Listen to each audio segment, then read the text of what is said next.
Well, Prez, I'm looking at the total in this one. And what I'm looking at is you've got Dallas that's coming off that blowout win over Sacramento. And then you got Memphis, as you said, they were down early, but they rallied back and made a game of it, really, basically the whole fourth quarter. And they, covered that game, but they lost. Morant's going to be a game time decision. That's a key factor for Memphis.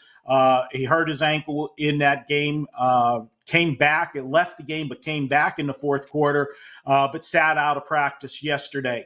Both teams went over the total in their last game. And so the knee-jerk reaction would be, hey, let's look at the over again, especially if you look, these two teams played a week ago. They played on the final day of the season, and it was a 132-97 win by Memphis. Well, I'm not going to go that way, and the reason I'm going to go to the under is for a couple reasons. The Dallas-Sacramento game the other night went over. Two reasons. One, first off, Sacramento doesn't play good defense. Two, Dallas stormed out to a big lead in that game early on. And even though they had the big lead, they knew that they had to come back and play because of the way the play-in tournament is and where they were sitting, what seed they were. So they took their foot off the gas. They weren't playing hard-nosed defense because they were saving stuff for tonight to come back for the second game. Also, you look, well, they gave up 132 points in that season finale. The season finale didn't mean anything. So I always say when you get the end of the year and you got teams that are playing, that there's not a life or death situation as far as the playoffs go, they're not going to put out the defensive intensity that you need.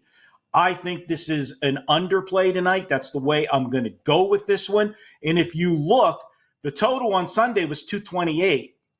Vegas brought this out at 221. It's down to 220 and a half. So the market agrees with me as far as the bookmakers go. This is going to be an under tonight. They set the line 7 points lower than the last one, even though it went over the total. So put me down for under 220 and a half in tonight's Memphis Dallas game.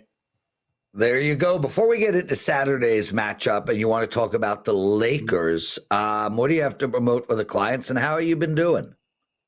Well, President, it's been a good run. You've been on a tremendous run. I'm trying to keep up with you. Last 5 days, we're on a 10-2 run. But guys, nice. This is playoff time. And, since the 2020 season, we're number one at Wager Talk and Money One. We've made 187 units for our clients over that period of time in the NBA. I don't do plays in the NBA every day during the regular season. Why? Well, because I don't have to. I pick my spots. But, man, when we get to the playoffs, we're there. And we had 4 play-in games so far. I bet 3 of them. We're 3-0. Why? Because I know all hands are on deck. You don't have to worry about load management when you get to the playoffs. This is my time of the year. You can jump on board. I've got a 4% play on the other game tonight on the card in the NBA playoffs. Get that winner tonight. You can pick it up for $25. Or why not grab the 7-day package? 7 days for $77. Not only will you get my basketball, you'll get my hockey, you'll get my baseball, you get everything. That's the way to go and join the winning team. Jump on board tonight.